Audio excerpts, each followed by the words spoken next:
Pronto, agora voltou ao normal. Então, como eu tinha dito, né? Se mais alguém que entrou depois foi do pessoal que chegou agora na matrícula extraordinária, vocês vão ter que dar um pouquinho mais de gás agora, porque esses primeiros dias aí já teve bastante conteúdo, tem um questionário que precisa ser respondido até amanhã, né? E o outro foi cadastrado hoje de manhã, já tinha colocado o PDF ontem, mas hoje eu cadastrei o questionário mesmo para vocês responderem. Já está disponível o questionário 2 e até amanhã devo colocar o questionário 3 que vai até o dia da prova, certo? Vocês viram que tem uma enquete aí dos monitores perguntando aí o horário de atendimento para o sábado, né?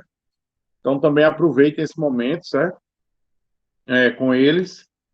E a gente vai. Esses três primeiros questionários são da unidade um.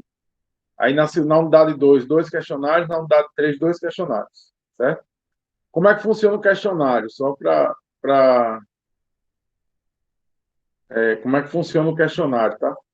A gente lá no PDF tem, sei lá, 12, 13, 14 questões. Só que quando você entra, só tem 5 questões. Ele sorteia 5 questões para você.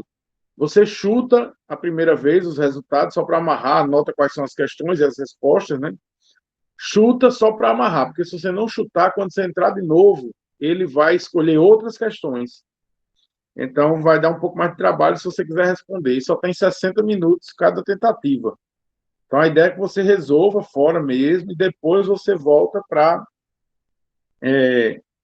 responder o questionário já valendo a pontuação. São 3 tentativas. A primeira é exatamente para você só amarrar, é para chutar mesmo. A segunda já é a tentativa para você conseguir o seu resultado. E a terceira é um backup de segurança caso você tenha algum problema ou identifique depois que errou alguma questão, certo? E o CIGA escolhe a melhor tentativa, tá? É, pode ser que você acerte de primeira, seja a sua melhor tentativa. Nos chutes você consiga acertar, tá? Mas o normal é acertar na segunda, né? Bom, como é que eu estou fazendo ontem que eu vou fazer hoje de novo? Eu vou abrir aqui o. Cadê os slides? Já tá perto, eu acho. Não, tá aqui. Vou abrir os slides para falar sobre força sobre superfície submersa, certo? Deixa eu deixar já na tela. Eu deixei uma questão ontem, né? Quem tentou?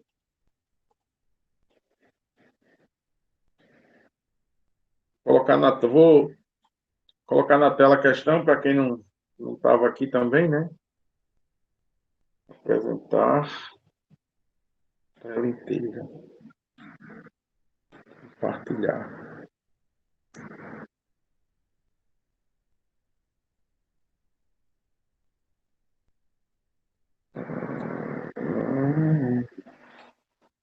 Prontinho.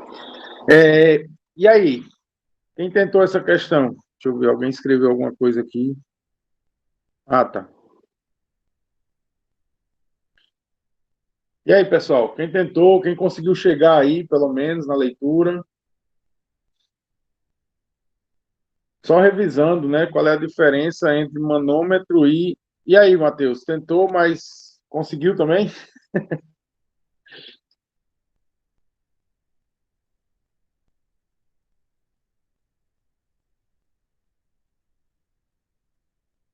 Não teve resposta ainda.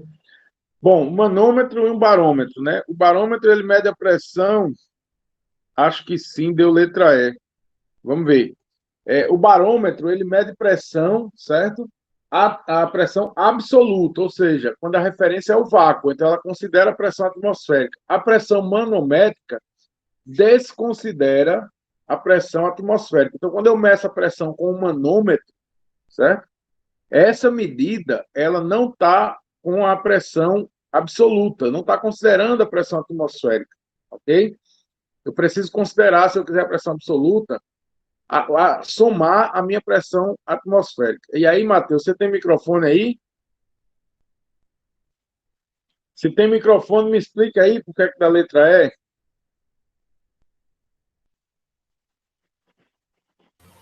Oi, professor, está me ouvindo? Tô ouvindo. Eu peguei todas as, como é que eu posso dizer? A pressão atmosférica, o ATM, Certo? eu somei com a pressão a pressão do C, como é que eu posso dizer? Da pressão C. Pressão manométrica de C. Eu somei. Aí, passando Certo. para dentro, eu fiz a mesma coisa com o manômetro seguinte. A pressão do B Tá, vai ser a soma do anterior e fazendo assim até o A. certo. Essa é a ideia mesmo, certo? A resposta é a letra E mesmo. Obrigado. 8,8 atmosferas, mas por quê? Veja só. A pressão no recipiente A é dada como 3 atmosferas, no B 2,8, no C 2 e no D não, desculpe, na atmosfera 1 atmosfera.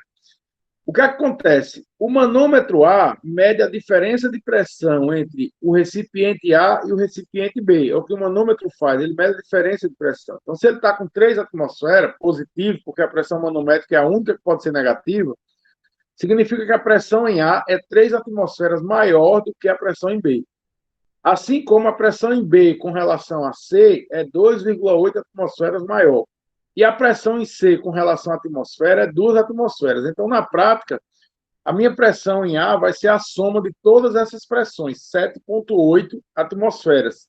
Só que ele quer saber o valor da pressão absoluta, então eu preciso considerar também a pressão atmosférica. Então, 7,8 mais 1, 8,8 atmosferas, certo? Questão do concurso, só para vocês terem uma noção de como é que, por exemplo, pode ser cobrado isso aí, certo? Bom, mas vamos lá. O assunto de hoje é outro. O assunto de hoje é forças hidrostáticas sobre superfícies submersas. Continua sendo estática dos fluidos, o fluido continua em repouso, mas o que a gente tem aqui agora é um pouco diferente da parte de manometria, porque em manometria o objetivo é usar o fluido para ajudar a identificar diferenças de pressão, certo? Foi um dos problemas que a gente estava resolvendo ontem. No caso de forças hidrostáticas sobre superfícies submersas, o que a gente quer saber é qual é a força que um fluido exerce sobre um objeto que está submerso, ou sobre um objeto que está sob a ação de uma coluna de fluido, né? Então, a professora Camila até colocou, achei bem bacana aqui esse slide, esse vai que um dia, né? Vai que um dia o quê? Vai que um dia eu preciso construir uma ponte, vai que um dia eu preciso construir uma hidrelétrica, ou vai que um dia você visita esses lugares, certo? O que é que a gente está querendo dizer aqui com esse vai que um dia? Essa é uma parte dos conteúdos de estática que vocês provavelmente não conhecem mesmo, certo? A parte de barragens. Né? Por que é que as barragens têm aquele formato característico? Não sei se vocês já viram uma barragem de perto, mas numa barragem você tem, deixa eu ver aqui uma figura que pode ajudar um pouco a gente. Ó, numa barragem você tem mais ou menos esse formato aqui, ó, certo? O que acontece? Ela começa com uma espessura menor no topo e vem aumentando a espessura no final. Deixa eu mostrar uma outra que é melhor ainda de ver. Deixa eu abrir aqui. Cadê a aula 5? Não, desculpa. Aula 4. Olha só. Não sei se vocês conhecem alguma dessas duas figuras aqui. Vocês estão vendo aí na tela, né? A figura do lado direito, embaixo, é uma barragem, uma represa que fica lá em Portugal, certo? Mas essa figura aqui da esquerda, quem viaja para o interior e já teve a curiosidade de entrar em Acari, já viu essa imagem, né, de perto. Ultimamente não tem sangrado, como está sangrando nessa foto aí. Esse é o açude Gargalheiras, certo? Se você observar, em cima dele, a parte de cima dele, a espessura da parede é menor do que a parte de baixo, certo? E o porquê disso? Então, vamos voltar lá no outro slide. Outro slide, meu Deus. Aqui.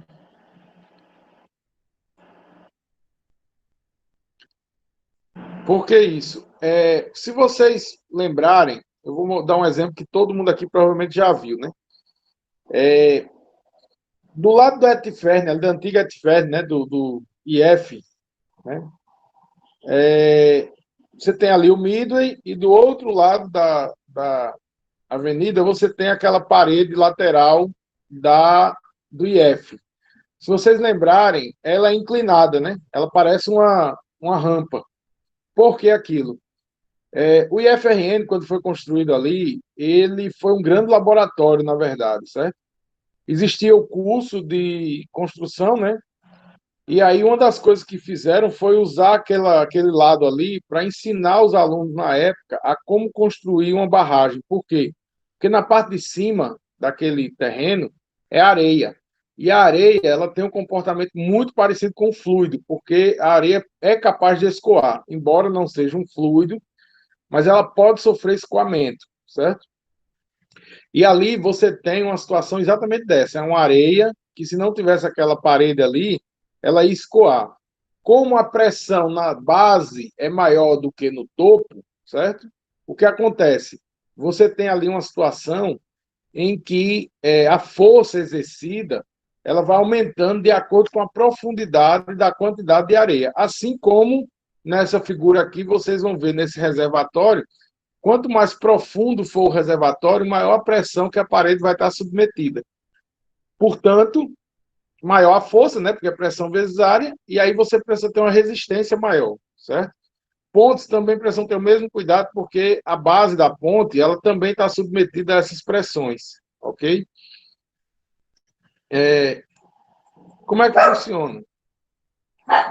Ei, dois alunos bagunçando aqui, peraí, só um pouquinho. Ei, para. Então, vocês têm aqui, ó, uma figura. Ei, para todos dois. Vocês têm aqui essas duas figuras. O que é que a gente quer mostrar? Aqui é o chamado prisma de pressão. O que é que acontece? Você vê que à medida que você se aprofunda num reservatório com fluido, certo? Aqui água, no caso, aumenta a pressão, porque a pressão é proporcional à densidade vezes gravidade vezes altura, certo? Então, quanto mais profundo o reservatório, maior a pressão e, portanto, maior a área que ele vai estar submetido. Outra figura interessante aqui é desse jovem boiando aqui, né? Porque também tem a ver com força sobre superfícies submersas. A gente tem três situações básicas. Quando a superfície é plana, quando a superfície é vertical, é curva, ou quando a gente tem um empuxo. O empuxo, a gente vai discutir mais no final e nós vamos começar os exercícios pelo empuxo. Nessa hora a gente vai inverter, tá certo? A parte de forças sobre superfície submersa a gente vai deixar para depois. Então, o que acontece? Nós temos aqui... Sim, importantíssimo. Você precisa, na hora de descrever uma força resultante de um fluido sobre um objeto sólido, você precisa calcular o módulo, a direção e o ponto de atuação dessa força, certo? Por quê? Porque apesar do líquido se distribuir igualmente, mas o objeto sólido, ele observa a força que a água exerce num ponto específico. Então, vamos lá. Uma placa, quando está exposta a um líquido, como a parede de uma represa ou de um tanque de armazenamento, por exemplo, está sujeita à pressão dos fluidos distribuída sobre sua superfície. Na maioria dos casos, o lado externo da placa está exposto à atmosfera e, portanto, a pressão atmosférica age em ambos os lados da placa, produzindo uma resultante nula. Quando você tiver pressões agindo dos dois lados, pressões atmosféricas, elas vão se anular. Mas se você tiver pressão de um lado e do outro lado não tiver pressão atmosférica, você precisa somar essa pressão no cálculo, certo? A gente vai mostrar daqui a pouco. Uma coisa importante que muita gente desconsidera quando vai fazer, por exemplo, uma caixa d'água, você faz uma caixa d'água e diz, vou fazer uma caixa d'água bem alta, com 3 metros de profundidade de água. A parte da construção de baixo tem que ser mais resistente do que a parte de cima. Quando você pega uma caixa d'água com vazamento, quase sempre o vazamento é embaixo. Não sei se vocês já notaram isso. Por quê? Porque como o pessoal constrói como se fosse uma peça única e a parte de baixo está submetida a uma pressão maior do que a parte de cima, ela vai sofrer antes o rompimento, certo? Então, inclusive essas coisas que a gente vê muito aí, não sei se vocês já viram, por exemplo, se você pegar um filme antigo do Super-Homem, você vai ver que a barragem ela estoura por cima. Isso não é comum, certo? Se a barragem estoura por cima, a parte de baixo já está bem mais debilitada, a não ser que ela seja bem construída. Essas represas grandes são bem construídas. São poucos engenheiros que projetam barragens, certo? Porque não é uma coisa tão fácil de se projetar, porque você briga com o dinheiro, né?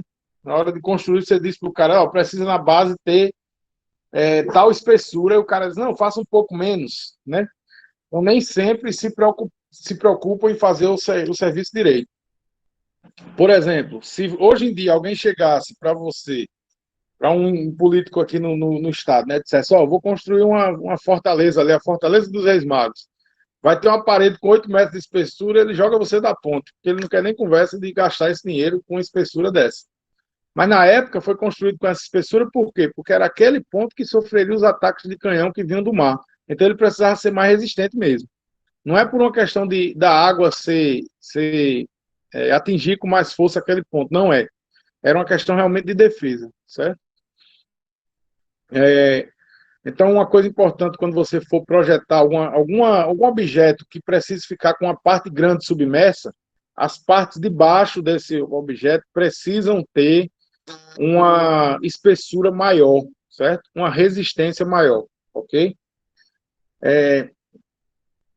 Bom, então, como eu já falei, a pressão atmosférica tem que ser observada, certo? Mas se você tiver pressão atmosférica dos dois lados da minha represa, eu uso sempre a pressão manométrica.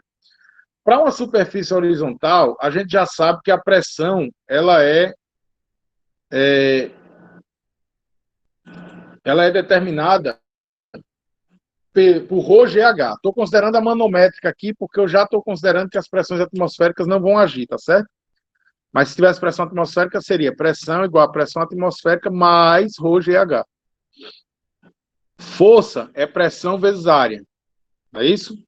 Então, se eu tenho que a pressão no fundo do meu recipiente, deixa eu aumentar aqui um pouco, a pressão no fundo do meu recipiente é dada por ρGH, e eu conheço a área do fundo do meu recipiente, eu sei que a força que atua na parede, na placa horizontal, né, lá no fundo, ela é pressão vezes área. Simples assim, certo? Porém, não é só essa que está submetida a uma força. As paredes laterais também estão submetidas a essa força, certo? A questão é como é que se calcula a aplicação desta força na parede lateral? Porque na parede de baixo, né, digamos assim, no piso, é fácil. Pressão, ρGH, vezes a área, me dá a força. Como eu tenho, em geral, a pressão aumenta linearmente, porque a pressão é ρGH, então, como à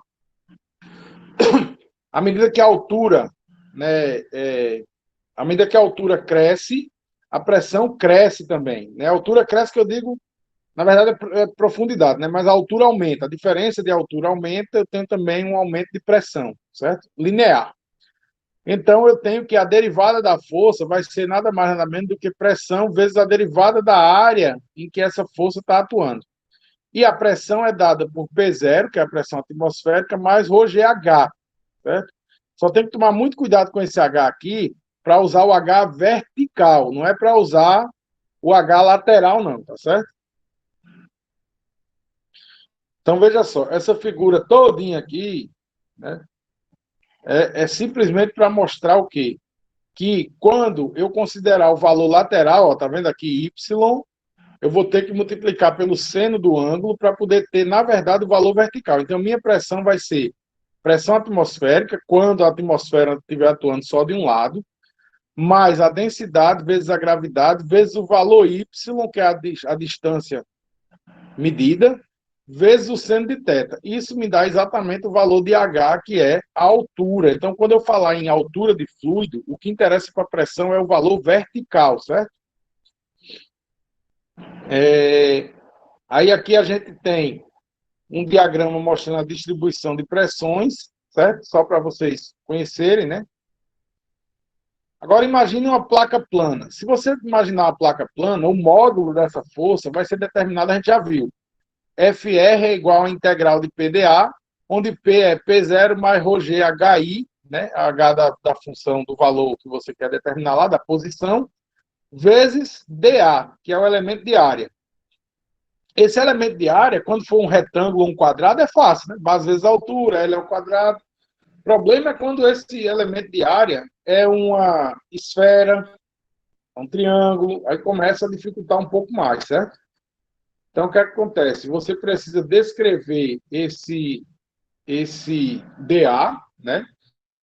E uma coisa importante aqui, ó, tá vendo? Já estou trazendo para cá, ó, a minha expressão de que o seno de θ é H sobre Y. Por quê? Porque depois eu vou escrever o A em função de Y, certo? Então, você tem aqui, ó, FR igual a P0. Eu estou tirando o P0, certo? Tirando o P0 da minha integral, porque ele é constante, é pressão atmosférica, dA. Professor, e quando pressão atmosférica não influenciar, porque está dos dois lados, esse termo some, né? Esse termo aqui vai sumir. Mais ρg, seno de θ, ó, densidade, gravidade, seno do ângulo, integral de YdA. Por quê? Porque Y não pode sair da integral. Veja, densidade sai porque não depende da área, gravidade sai porque não depende da área, o ângulo θ não depende da área. Então, só fica o Y, porque o Y influencia na área, certo? Ele é uma função que influencia na área. Então, com isso aqui, ó, eu tenho o primeiro momento de área. As coordenadas do centro geométrico de uma superfície são dadas sempre por... O centro geométrico, isso aqui vocês já deveriam ter aprendido, eu espero que lembrem, né? O centro geométrico de qualquer objeto é dado por essas equações aqui.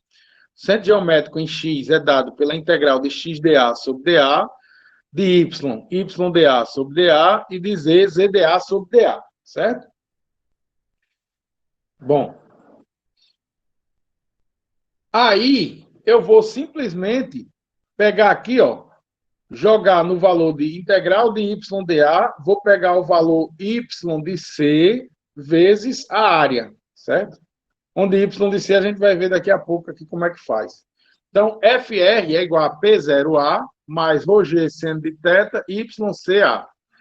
Estou considerando sempre o P0 aqui, mas, né? Lembrem-se que quando a pressão atmosférica atuar dos dois lados da represa, que é quase sempre, isso é zero. FR é igual a pressão no centroide, esse valor, ρgHc, né? P0 mais ρgHc, é conhecido como pressão no centro geométrico, tá? Então, esse PC vezes a área. A magnitude da força resultante pode ser calculada usando as coordenadas do centroide, centro geométrico da superfície. Em geral, quem até, não sei se alguém aqui já viu alguma aula minha anterior e tal, mas em geral eu nem gosto muito de usar essa coisa do centroide e tal, embora para objetos esféricos, redondos, triangulares, ele é melhor mesmo. Mas como sempre eu trabalho eu pessoalmente, né, com barragens planas, retangulares ou quadradas, eu prefiro aplicar direto as equações, certo? Mas aí a gente pode depois mostrar como é que faz isso com calma. O ideal, o procedimento correto mesmo, para nunca errar, é usar essas equações aqui. Agora, o que acontece é o seguinte, diferente de, por exemplo, quando você vai empurrar um carro, o ponto onde você toca no carro é o ponto de aplicação da força. No caso de um fluido, ele é tão diferente que não é assim que funciona.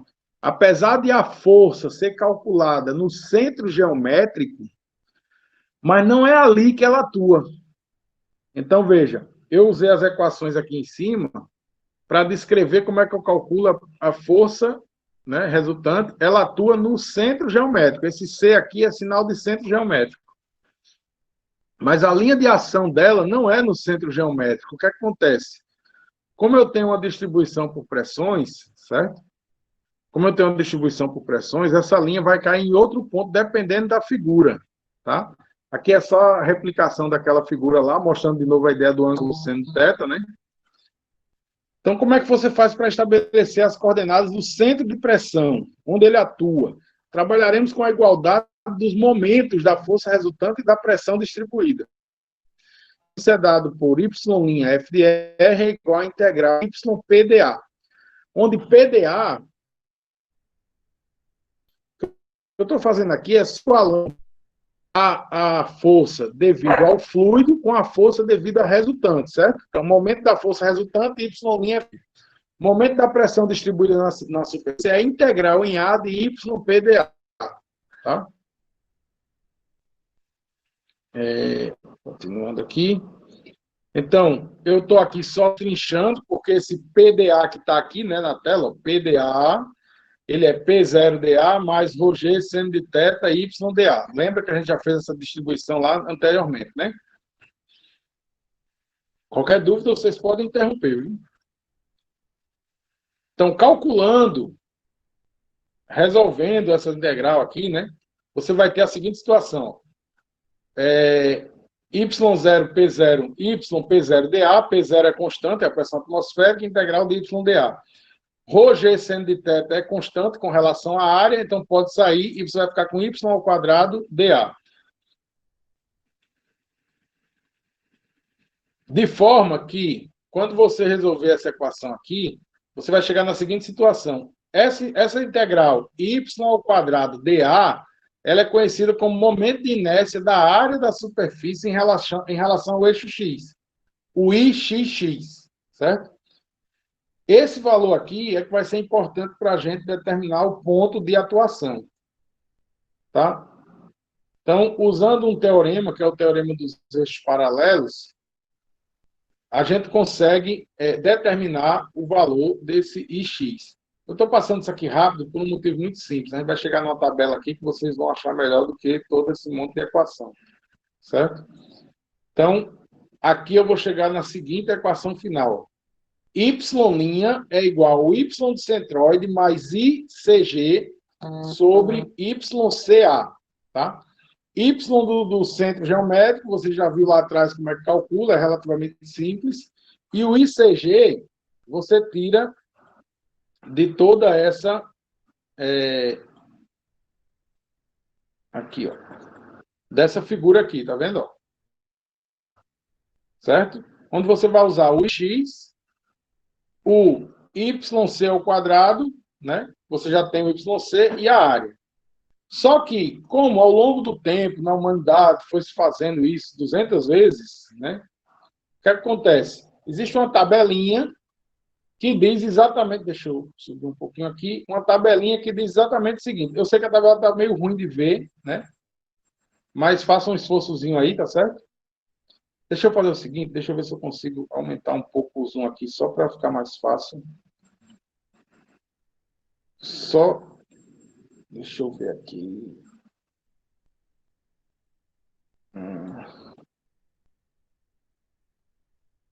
Bom, vamos lá. Olha só.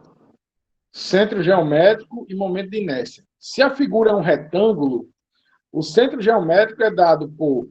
O valor de x é a base sobre 2 e o valor de y, h sobre 2. Isso é óbvio, né? Se você pegar um retângulo, o centro dele vai ser na metade da base, na metade da altura. Tá? Acontece que o momento de inércia dele vai ser igual a H4 sobre 12. Certo? Para um quadrado. Tá? Para um retângulo, vai ser base vezes altura ao cubo sobre 12. Certo? E assim vai. Aí você tem, para um triângulo, o geométrico B sobre 3 e H sobre 3, e o momento de inércia BH3 sobre 36. Para um círculo, o centro é exatamente no centro do círculo, né? X0, Y0, e o meu momento de inércia é πd a quarta sobre 64. Então, você tem aqui para várias figuras nessa tabela, né, trapézio, para cada uma delas, você tem os momentos geométricos e o momento de inércia. Então, você só vai aplicar direto na equação quando você tiver, certo? Aí, olha só, tem dois exercícios aqui, mas eu vou passar para poder falar logo do conteúdo de empuxo, certo? Resolver questões de empuxo, aí se não der tempo hoje, na próxima aula a gente resolve questões disso aqui, tá? Porque eu acho que essa parte de comporta precisa fazer com mais calma com vocês, tá certo? Os exercícios, né? Que são coisas realmente que vocês não viram ainda. Mas, basicamente, vocês têm um primeiro exercício aqui, quem quiser já depois tentar, né? É só jogar aquelas equações, ó, superfície inclinada, mostrada, tal, tal, tal. E aqui tem uma outra questão, que é a porta mostrada na lateral do tanque. Quando eu fizer esses exercícios com vocês, eu vou mostrar duas formas de resolução, certo? A resolução usando essa equação, uma resolução que eu gosto de fazer, que é, já aí com um pouco de prática, você pode fazer, mas tem que tomar cuidado, porque se o objeto não for exatamente uma placa, você pode errar, certo? Uma outra, isso aqui inclusive caiu no meu concurso, prisma de pressão. O prisma de pressão é para você desenhar como é que a pressão age normal à superfície e as forças hidrostáticas que atuam sobre a placa, certo?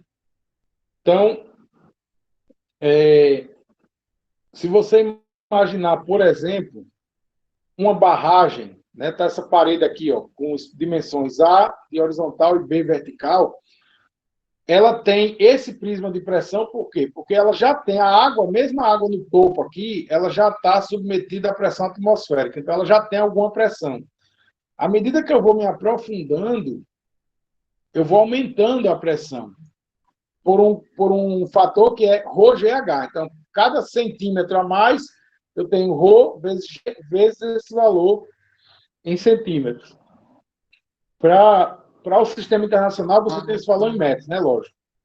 Mas aí o que acontece? Nós temos aqui os valores bem definidos, certo? A partir da equação. Pressão igual a pressão atmosférica mais ρGH. Então, o prisma de pressão correto à medida que eu vou me aprofundando, vai aumentando a pressão, certo? Se você desenhar um prisma de pressão que não tem essa característica, você está errando o entendimento de como funciona. Algumas observações importantes. O volume do prisma corresponde à magnitude da força resultante. Então, veja só, interessante. Se você determinar o volume desse trapézio aqui, certo?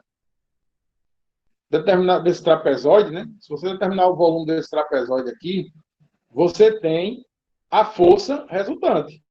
É uma outra possibilidade de resolver o problema. Você pode fazer aquelas integrais ou resolver usando esse prisma. Lembrando que o prisma é fácil quando é uma figura plana. Quando você tiver uma figura curva, aí começa a complicar, né? Porque não é tão fácil determinar as áreas com figuras curvas, certo? Aí você tem aqui apenas a descrição, tá vendo? Da distribuição de pressão. Então, o volume trata-se tão somente da força resultante. A linha de ação da força age sobre o centroide do prisma. Veja, não é sobre o centroide da placa. É sobre o centroide do prisma, certo? E a projeção do centroide sobre a placa é o centro de pressão. Então, você tem aqui, ó, por exemplo, no caso desse trapezoide, ele não fica bem no centro geométrico. O centro de atuação dele aqui, né, o centro inercial dele, que a gente chama, certo? Que é o centroide. A diferença entre centroide e centro geométrico, tá? Centroide é o centro de inércia, é o centro de massa.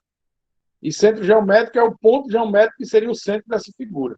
Às vezes coincide, mas nem sempre. Então, aqui você tem o centroide, né? Está na parte vermelha aqui, ó, essa linha vermelha.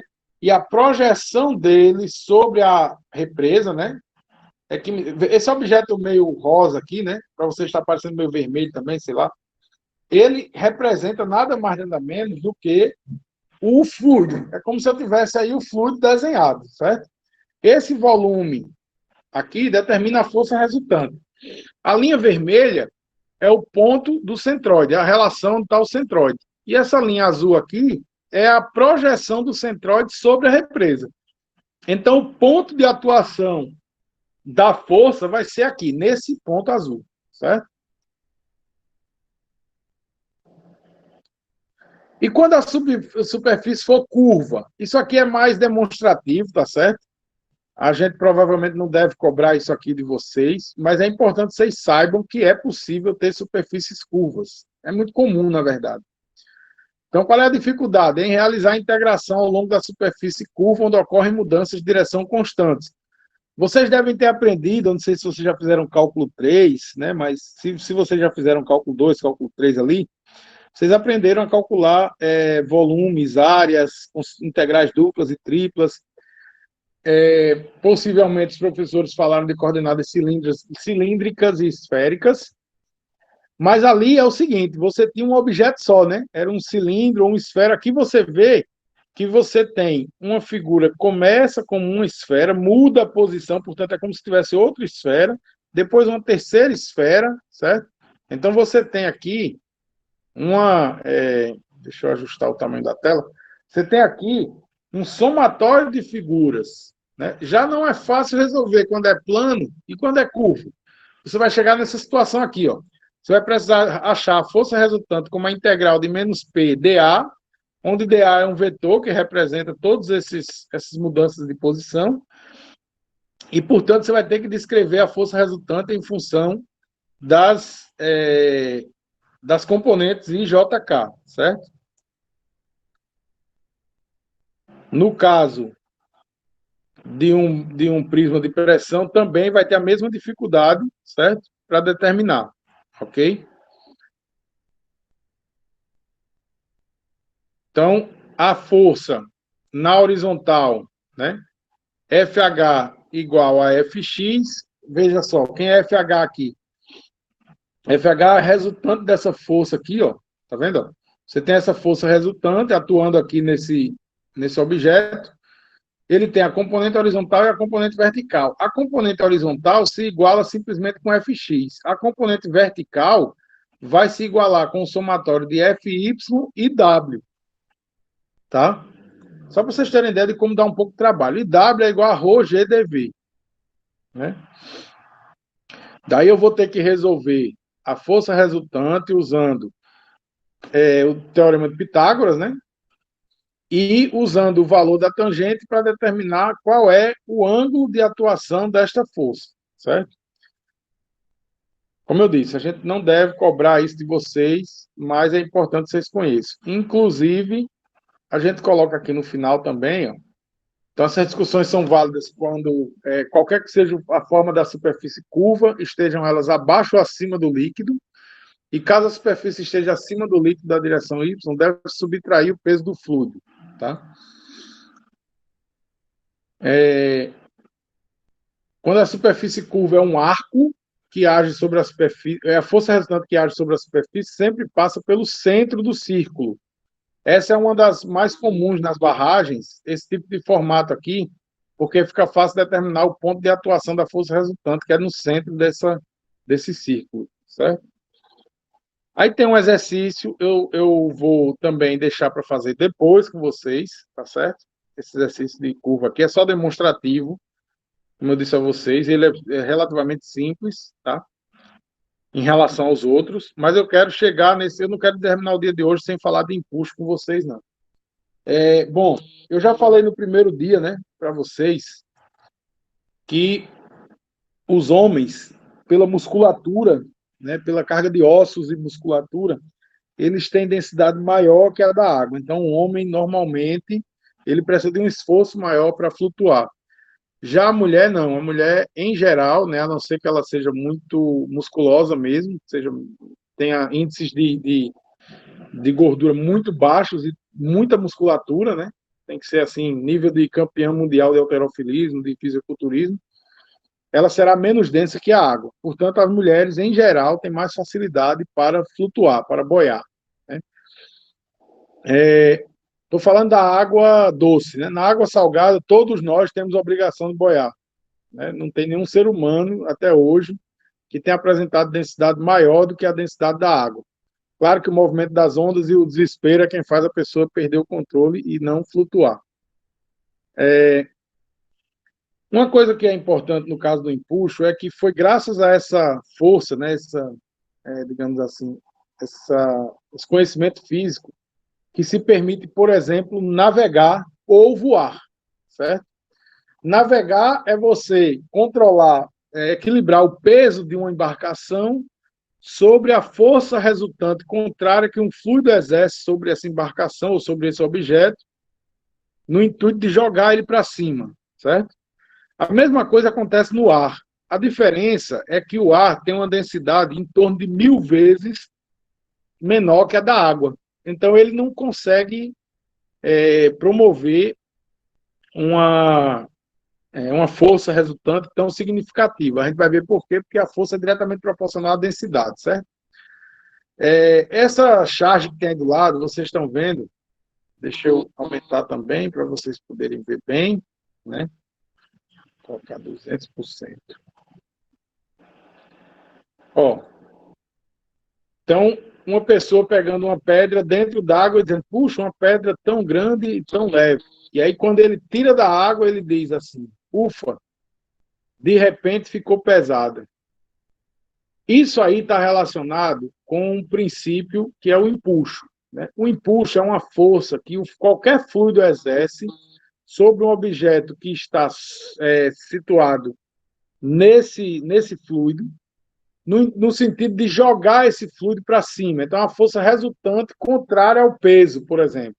Certo? Então, Arquimedes, ele desenvolveu essa teoria observando, né, uma situação bastante salutar, que foi na sua própria banheira de banho. Ele observou que ele ficava mais leve, ou qualquer pessoa ficava mais leve dentro d'água, né? Tinha pelo menos um peso aparente diferente, tá? Na prática, a história conta que ele chegou a usar esse conceito.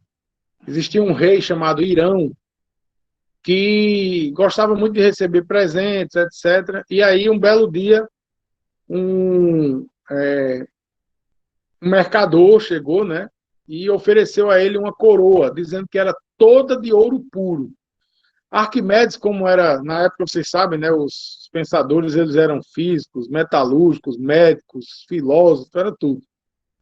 Então, ele, como conhecia um pouco de metalurgia, ele disse logo, olha, não pode ser de ouro puro. Ouro puro, você não consegue moldar ouro puro, né? E o cara, não é ouro puro, e aí o rei Irão, chateado, né, incomodado, ele disse o seguinte, ele disse, olha, ou um de vocês está mentindo para mim e eu não quero isso.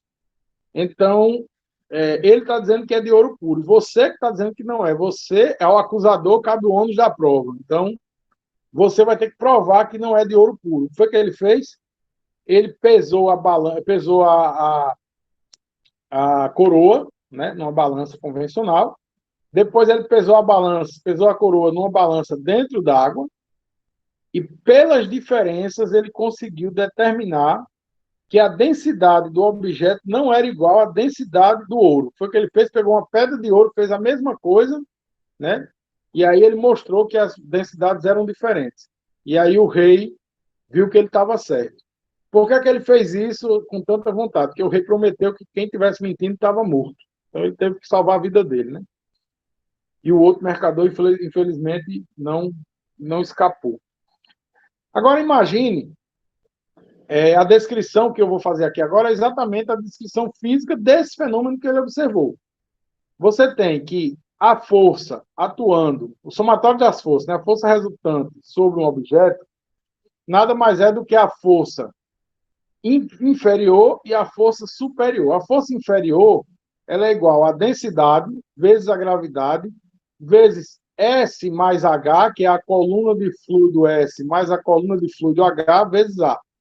Gente, área vezes uma distância me dá volume. Volume vezes densidade me dá massa. E massa vezes gravidade me dá peso, certo? Então, nada mais é do que essa força inferior é o peso deslocado de fluido pelo peso do objeto. E em cima, a força superior é o peso deslocado de fluido pelo fluido acima do objeto, certo? Então, na prática, se eu quiser saber só a força que está atuando aqui, né? Ela vai ser ρg F S mais H A menos ρg S. Como S subtrai, vai restar somente ρGHA. E HA nada mais é do que o volume do objeto. Então, a força de empuxo ela é dada por densidade, gravidade e o volume do objeto que está submerso, certo? Ou o volume deslocado de água quando o objeto não estiver totalmente submerso. Então, o princípio de Arquimedes dizia que a força de flutuação que age sobre um corpo é igual ao peso do líquido deslocado por ele, e age para cima no centroide do volume deslocado. Se o objeto estiver totalmente submerso, o volume deslocado será igual ao volume do objeto, certo? Esse ρf aqui indica que a densidade usada aqui é a densidade do fluido, certo? Não é a densidade do objeto. Quando somente uma parte do objeto estiver submerso, você vai considerar somente aquela parte submersa no cálculo, certo? Então, o empuxo não depende da distância entre o corpo e a superfície livre, ou seja, o empuxo que atua sobre o corpo submerso bem próximo da superfície é o mesmo que atua quando ele está bem próximo do fundo do oceano, certo? Não depende da massa específica do corpo sólido, né? Porque depende, o impulso só depende do corpo, do fluido, certo? O empuxo. O equilíbrio, por exemplo, eu coloquei uma pedra e ela afundou. Aí essa pedra afundou porque o peso da pedra foi maior do que o empuxo, certo? No peso da pedra, eu uso a densidade da pedra, porque se eu quero saber, se eu sei o volume da pedra e eu quero calcular a massa dessa pedra, eu preciso da densidade. Então, densidade da pedra, do sólido, vezes o volume da pedra, isso vai me dar a massa, ok? Alguém escreveu alguma coisa aqui, deixa eu ver. Tá.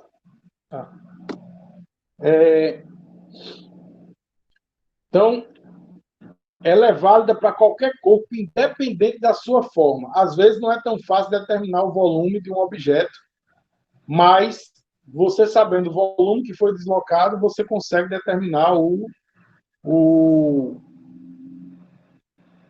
impulso, certo? A palavra na minha frente, eu esquecendo aqui. Para corpos que flutuam, o peso do corpo inteiro deve ser igual à força de flutuação. Então, o peso do corpo, que é dado pela densidade do corpo, vezes a gravidade, vezes o volume total do corpo, tem que ser igual à densidade do fluido, gravidade e volume submerso, certo? A fração de volume submersa de um corpo flutuante é igual à razão entre as massas específicas do fluido e do corpo. Ok? Quando a gente vai resolver os exercícios, vai ficar bem mais claro para vocês. Então, esse primeiro exercício aqui. Ó. O esquema...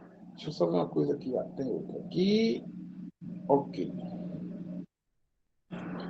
Então, olha só. O esquema ao lado representa um tanque cilíndrico flutuante, fechado no topo e aberto na parte inferior. Projetado para armazenamento de petróleo. O peso total da estrutura é de 8 toneladas. Sabendo-se que a massa específica do petróleo armazenado é 850 quilogramas por metro cúbico e que a densidade da água do mar em que ele flutua é de 1,0. Qual é a altura H emergida em metros quando o tanque estiver carregado com a metade da sua capacidade máxima teórica? Certo? Então, vamos lá. Vamos tentar entender fisicamente primeiro o que está acontecendo, né? Veja, você tem essa altura total de 20 metros aqui, embora essa parte submersa aqui não vai influenciar tanto, certo? Então, o esquema mostra um tanque cilíndrico fechado no topo e aberto na parte inferior, projetado para armazenamento de petróleo. O peso total é de 8 toneladas. Da estrutura, não é do óleo dentro, certo? Sabendo que a massa específica do petróleo armazenado é 150 quilos por cúbico e que a densidade da água do mar em que flutua o tanque é 1,03, qual a altura emergida em H em metros, quando o tanque estiver carregado com metade de sua capacidade máxima teórica? Então, veja só, qual é a capacidade máxima teórica do tanque? A primeira coisa que a gente precisa determinar. Como é que a gente faz para determinar qual seria a capacidade máxima teórica? É o volume, né? Qual seria o volume desse tanque?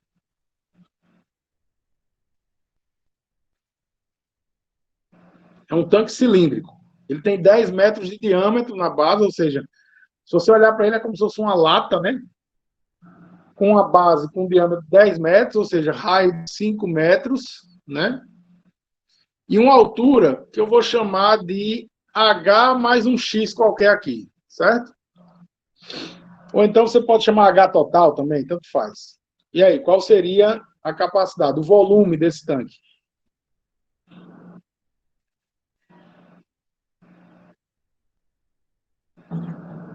Acho que alguém escreveu.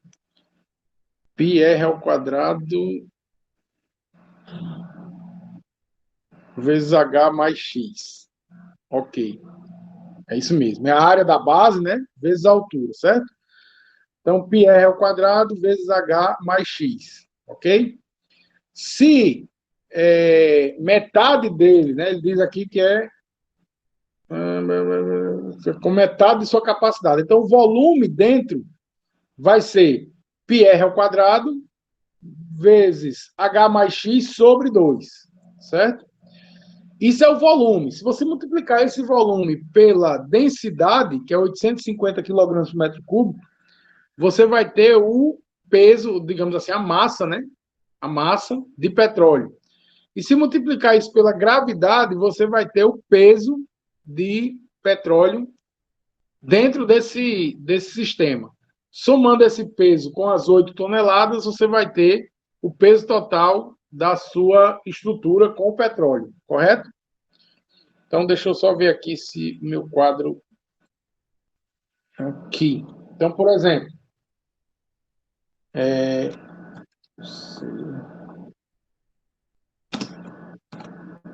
vamos lá. Então, veja só, eu quero determinar o peso, certo? Peso total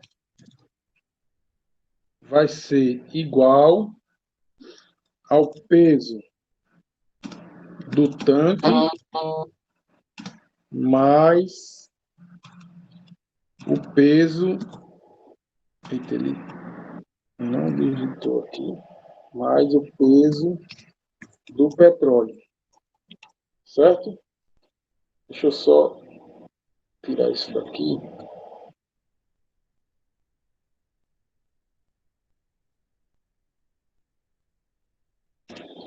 Ok?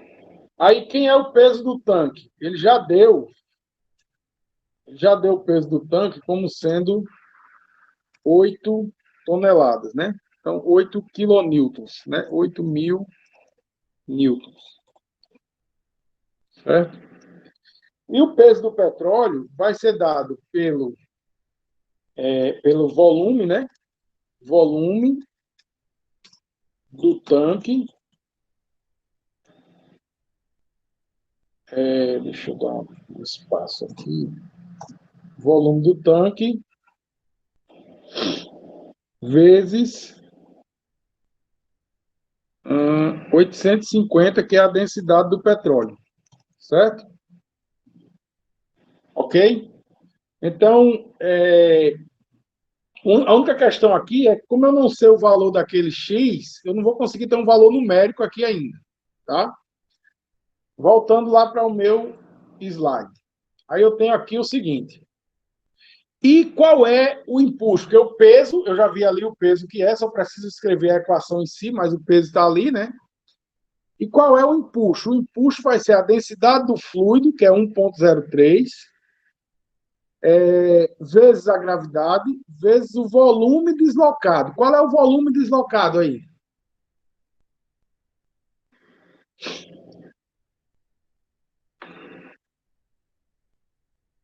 O volume de água do mar deslocado vai ser igual ao volume do tanque que está submerso. Que volume?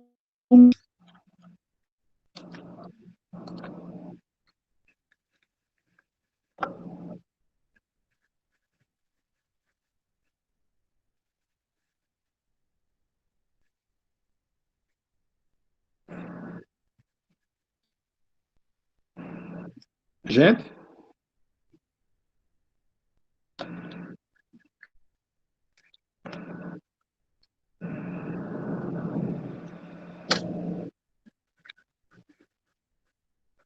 Nada? Ninguém nem para dizer que não sabe.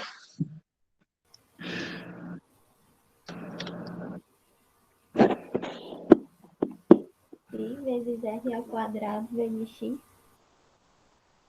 Espera aí, rapidinho. Repita aí, por favor.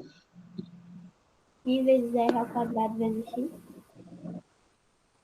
Π vezes R ao quadrado vezes X. Perfeito. É o volume que está submerso. Ó, π vezes R ao quadrado vezes X, certo? Então, se eu voltar lá para o meu quadrinho aqui, você vai ter o seguinte. Eu vou... deixa eu copiar essa tela aqui.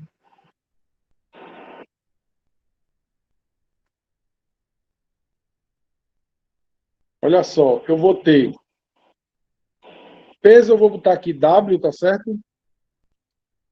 Vou botar W porque em inglês, né? O livro vai ter muito isso. Então, o peso do tanque mais a densidade do óleo vezes a gravidade multiplicado por o volume do petróleo lá dentro, né? Que vai ser igual a π,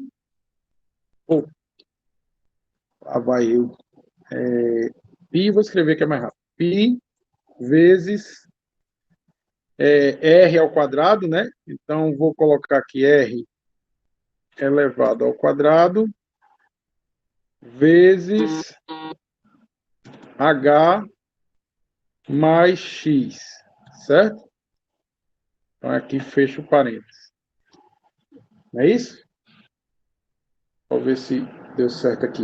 Ó, o peso do tanque mais a densidade do óleo vezes a gravidade, πr ao quadrado vezes H mais X, me dá o peso total. Isso tem que ser igual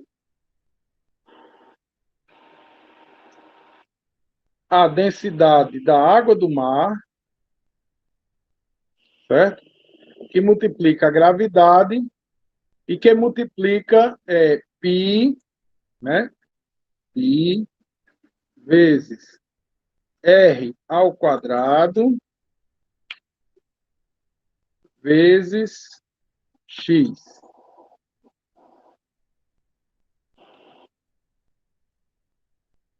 Certo?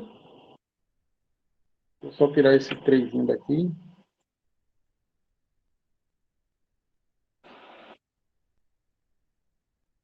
Pronto, tá bom assim. Olha só. Ok, pessoal? Deixa eu, só para ficar mais bonitinho, deixa eu diminuir um pouquinho só essa... Pronto. Ok? Entenderam aí, ó? Você tem o peso do tanque mais a densidade do óleo vezes a gravidade, πr ao quadrado mais H vezes H mais X, densidade da água, etc, etc. Você tem o valor do peso do tanque, tem a densidade do petróleo, tem a gravidade, tem π, tem R, tem H ou não?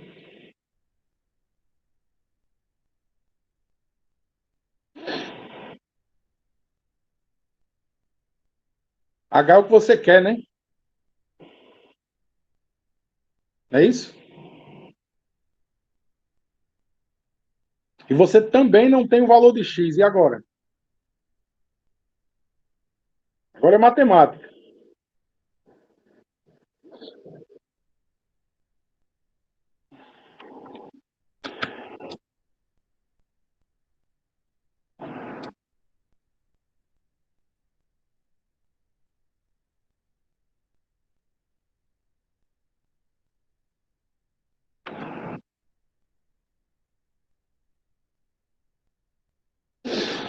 Como eu disse a vocês, eu hoje não vou poder ter muito tarde, tá?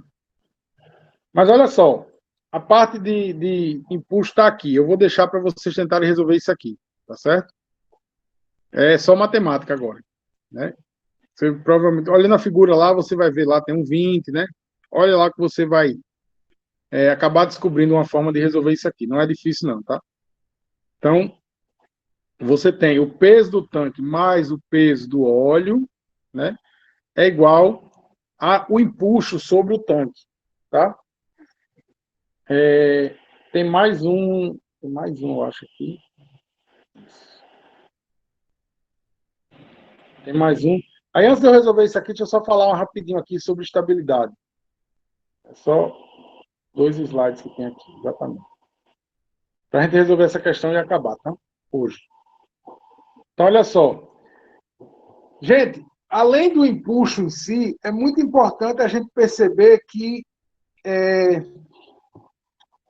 a gente precisa ter cuidado com a estabilidade, tanto no voo como numa flutuação. Deixa eu abrir aqui essa figura é muito igualzinha a um outro slide que eu tenho aqui. Deixa eu abrir aqui para mostrar a vocês um exemplo que eu gosto de mostrar. Bom, aqui, ó. Vocês conhecem essa foto, né? Essa é retirada de um filme, do filme Titanic, que é uma das filmagens. Apesar de não gostar do filme em si, mas eu gosto bastante da produção desse filme. Não é à toa que ele ganhou 11 Oscars, né, de produção, porque Oscar de verdade, de ator, atriz não ganhou nenhum, ganhou tudo de produção, certo? 20 menos H. Pronto, perfeito, Eduardo. Você já pegou aí o macete. A partir daí vocês resolvem, certo? 20 menos H é a altura submersa. Altura submersa? Não, né? Peraí, deixa eu mostrar aqui uma coisa. Rapidinho, para não causar confusão na cabeça de ninguém. 20 menos H. Dá para fazer um cálculo usando 20 menos H, mas ele não é a altura submersa, né? É a altura emersa, digamos assim. A palavra é correta. É a altura que está sobre o. Desculpa. H é a altura emersa. 20 menos H é a altura do tanque até o fundo do, do meu oceano aqui, certo? Mas aí você já pegou o macete. É usar esse 20 menos H mesmo que você vai chegar lá na solução. Então, voltando para o outro slide, a gente tem aqui uma situação, eu não sei se vocês já viram a descrição do porquê desse acidente, né? O Titanic, ele foi, na época, ele era o maior navio do mundo, já existem navios maiores do que ele, certo? E ele fez a travessia partindo da Inglaterra, né, até Nova York. Mas ele não chegou no seu destino. Na sua primeira viagem, ele já afundou. Isso porque, infelizmente, ele tinha um erro de projeto, certo? O que acontece? Deixa eu interromper o compartilhamento para vocês me verem aqui na tela, que isso aqui eu vou precisar mostrar. Olha só.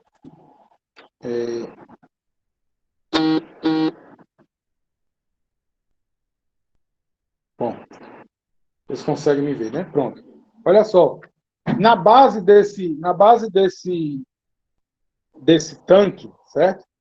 Do reservatório de baixo, né, do navio, ele tinha um casco completo e tinha anteparos espaçados a cada tantos metros, né, separando um compartimento do outro. O problema é que hoje em dia esses navios eles são feitos com anteparo até o topo. Na época esse navio tinha uma passagem, então você podia pular entre um ponto e outro. O que aconteceu?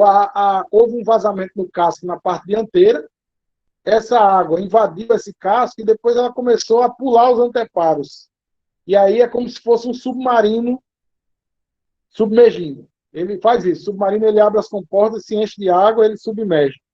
Só que o submarino ele tem um equipamento que são bombas, para quando ele quer emergir, ele joga fora, certo? Joga fora toda a água e aí ele vai subindo, né?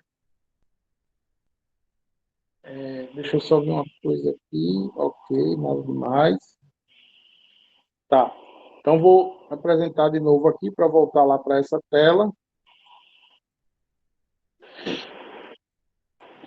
Então, aqui a gente tem uma situação em que, devido à quantidade de água que era acumulada num determinado ponto do navio, esse navio teve o seu centro de gravidade deslocado, certo?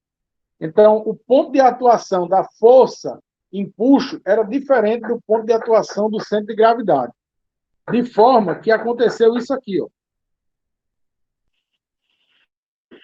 Vocês estão vendo aqui essa figura aqui embaixo? Você tem o peso continua atuando no seu centro de gravidade original, mas o empuxo saiu desse ponto. O que acontece com essas forças? À medida que você se distancia, a tendência é que você gere rotação. Isso aconteceu também, não sei se vocês lembram, um acidente de balão na Turquia, que os brasileiros faleceram.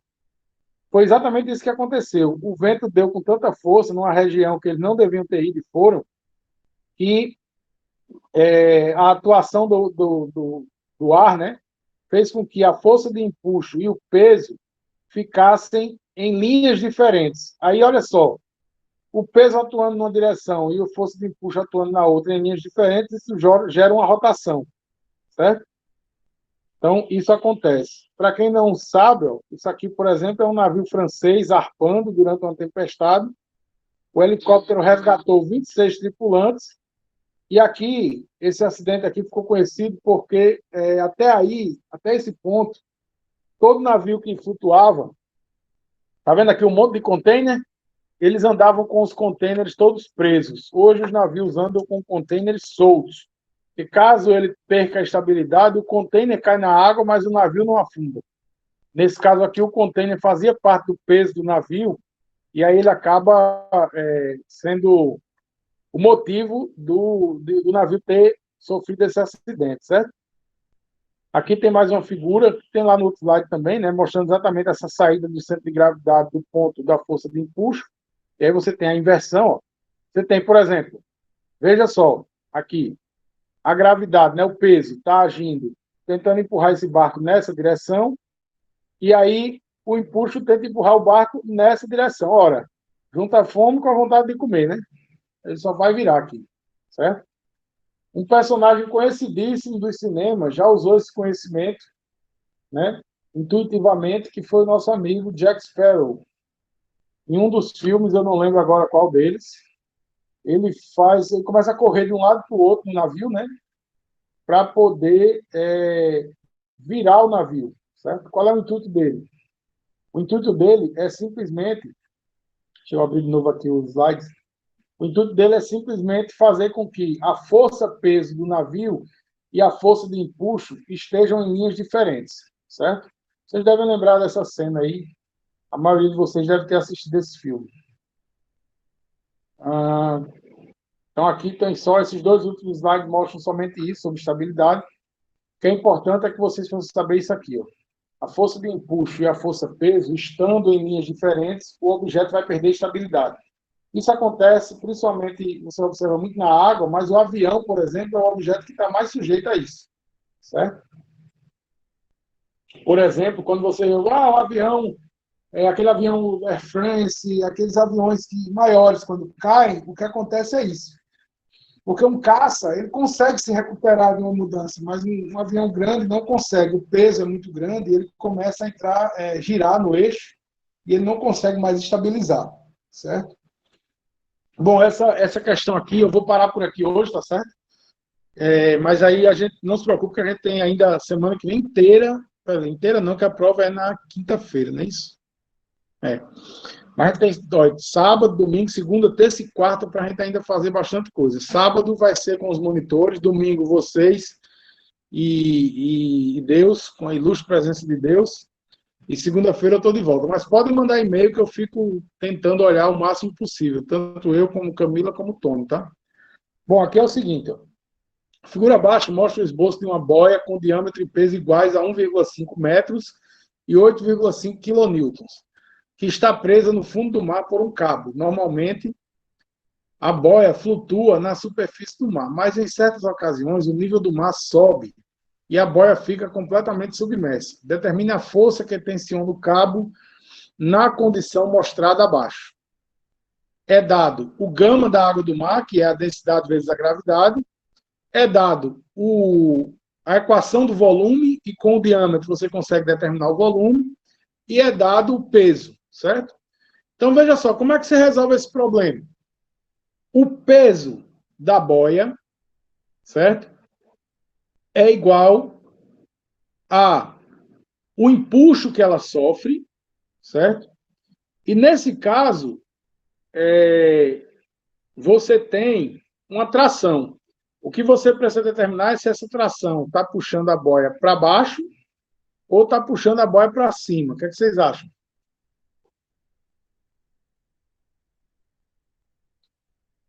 Pode abrir o microfone e falar. Viu?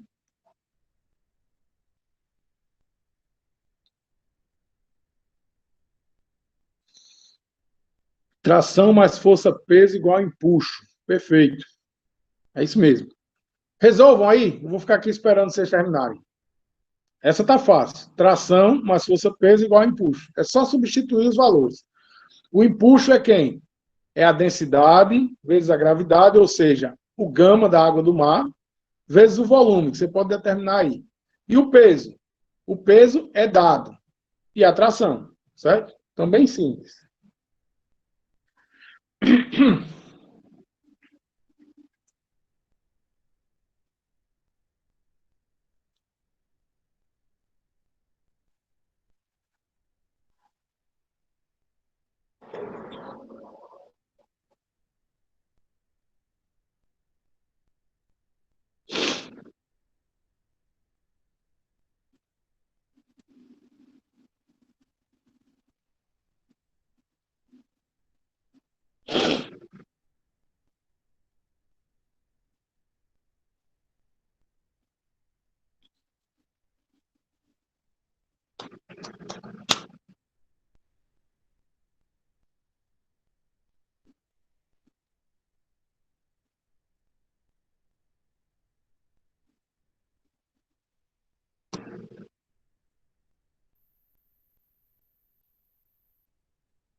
Uma parte da turma já teve que ir embora, né? Gente, olha só, se vocês se sentirem, puderem, né, e sentirem segurança, fiquem à vontade, viu, para assistir aula com o Tony e com Camila também. Tem gente que está assistindo nos 3 horários e diz que está gostando bastante, porque tem 3 visões diferentes, vê o mesmo conteúdo repetido, então ele acaba adquirindo mais conhecimento, e a vantagem é que a gente até está conseguindo colocar os vídeos com uma certa velocidade, né? Vocês viram. O de ontem à noite já está aí. E esse agora, eu vou tentar até 3 horas da tarde, ele já está lá também. Leva um tempinho para baixar, mas quando eu consigo, que eles processam também, quando eu consigo, aí dá certo. Bem rapidinho. É que ontem a internet estava muito ruim. E aí resolveram.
E aí,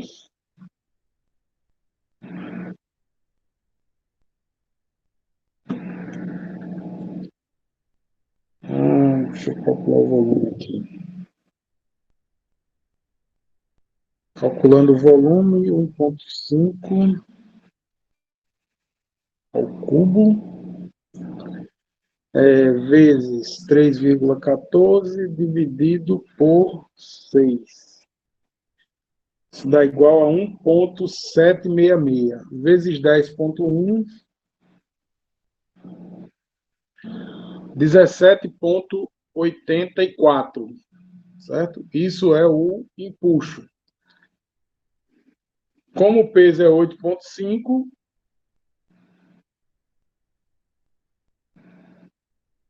eu estou falando em quilonewtons, tá? Vai me resultar 9,34 quilonewtons de tração. Não, peraí, calma. Menos 169.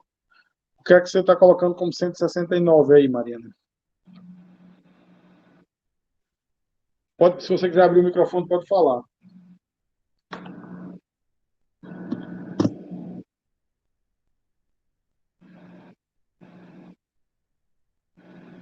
Deixa eu ver se...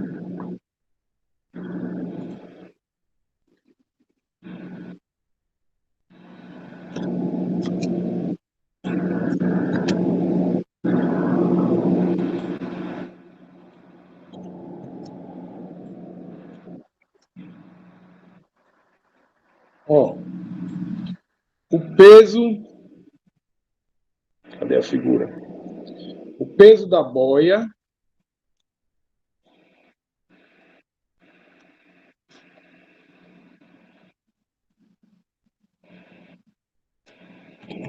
O peso da boia mais a tração é igual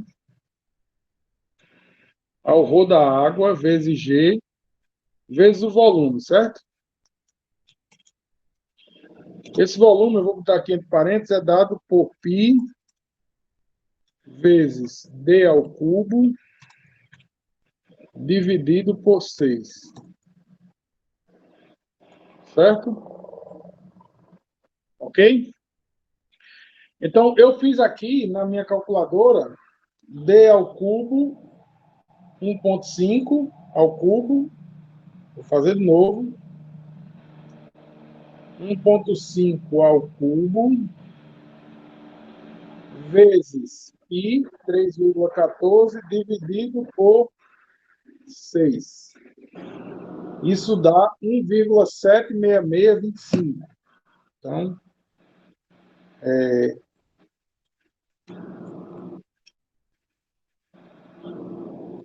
olha só. Isso aqui vai dar o ρ da água vezes o gama. Isso é 10.100, né? Porque ele deu lá no problema. Certo? E o volume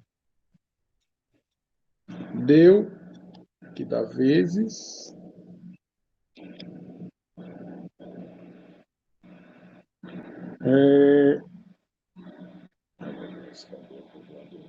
1,76625. Certo? Então, você tem... Essa aqui é o valor do empuxo. Não é isso? Como o peso da boia é de 8.500, certo? Então, você vai ter que...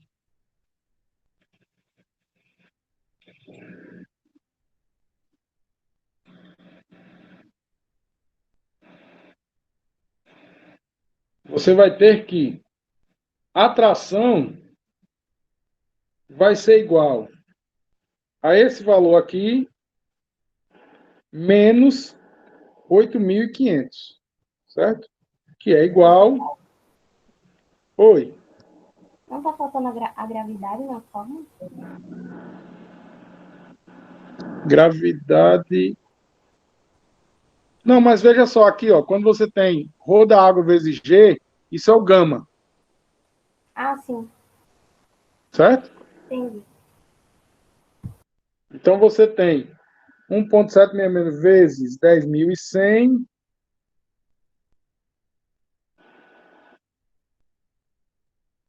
certo?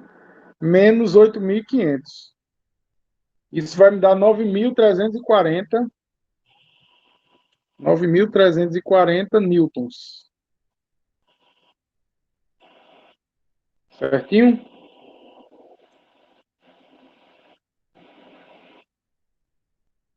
Ok, gente?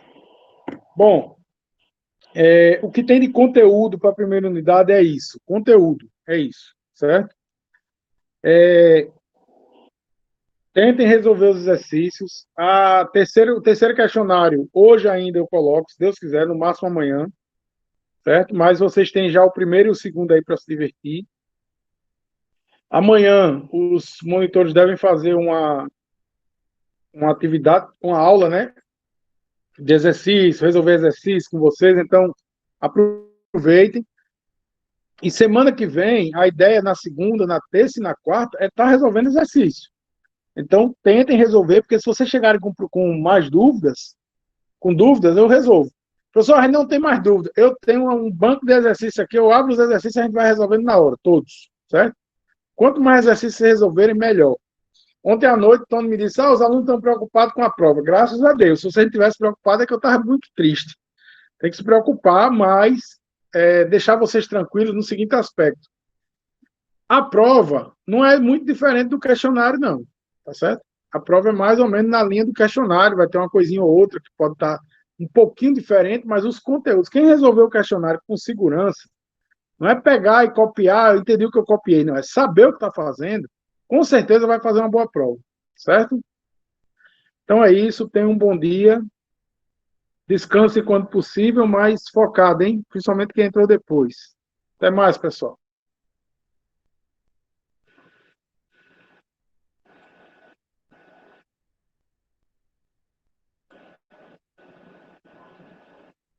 Interromper a gravação.